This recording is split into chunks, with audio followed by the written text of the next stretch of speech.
حضرت علی رضی اللہ عنہ سے مروی ہے کہ جناب رسول اللہ صلی اللہ علیہ وسلم نے حجۃ الوداع کے موقع پر میدان عرفات میں وقوف کیا اور فرمایا کہ یہ وقوف کی جگہ ہے اور پورا عرفہ ہی وقوف کی جگہ ہے۔ پھر غروب شمس کے بعد آپ صلی اللہ علیہ وسلم روانہ ہوئے، اپنے پیچھے حضرت اسامہ کو بٹھا لیا اور اپنی سواری کی رفتار تیز کر دی۔ لوگ دائیں بائیں بھاگنے لگے۔ نبی صلی اللہ علیہ وسلم ان کی طرف متوجہ ہو کر فرمانے لگے، لوگو، سکون اور اطمینان اختیار کرو۔ پھر آپ مزدلفہ پہنچے تو مغرب اور عشاء کی نمازیں اکٹھی پڑھیں اور رات بھر وہیں رہے۔ صبح ہوئی تو آپ صلی اللہ علیہ وسلم جبل قزا پر تشریف لائے، وہاں وقوف کیا اور فرمایا کہ یہ وقوف کی جگہ ہے اور پورا مزدلفہ ہی وقوف کی جگہ ہے۔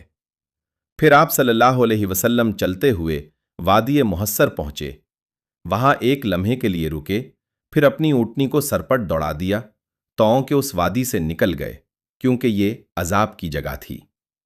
پھر سواری روک کر اپنے پیچھے حضرت فضل رضی اللہ عنہ کو بٹھا لیا اور چلتے چلتے منا پہنچ کر جمرہ عقبہ آئے اور اسے کنکریاں ماری۔ پھر قربانگاہ تشریف لائے اور فرمایا کہ یہ قربانگاہ ہے اور منا پورا ہی قربانگاہ ہے۔ اتنی دیر میں بنو خسم کی ایک نوجوان عورت کوئی مسئلہ پوچھنے کے لیے نبی صلی اللہ علیہ وسلم کے پاس آئی اور کہنے لگی کہ میرے والد بہت بوڑھے ہیں، وہ تقریباً ختم ہو چکے ہیں، لیکن ان پر حج بھی فرض ہے، کیا میں ان کی طرف سے حج کر سکتی ہوں؟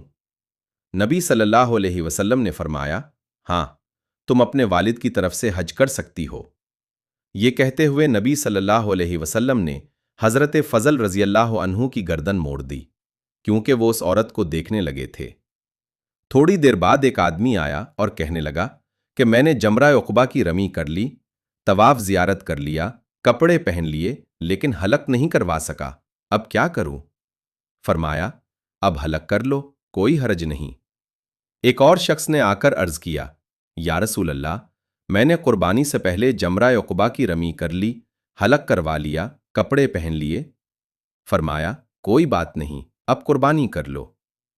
اس کے بعد نبی صلی اللہ علیہ وسلم طواف زیارت کے لیے حرم شریف پہنچے، طواف کیا، زمزم پیا اور فرمایا، بنو عبد المطلب، حاجیوں کو پانی پلانے کی ذمہ داری پوری کرتے رہو، اگر لوگ تم پر غالب نہ آ جاتے تو میں بھی اس میں سے ڈول کھینچ کھینچ کر نکالتا ہا۔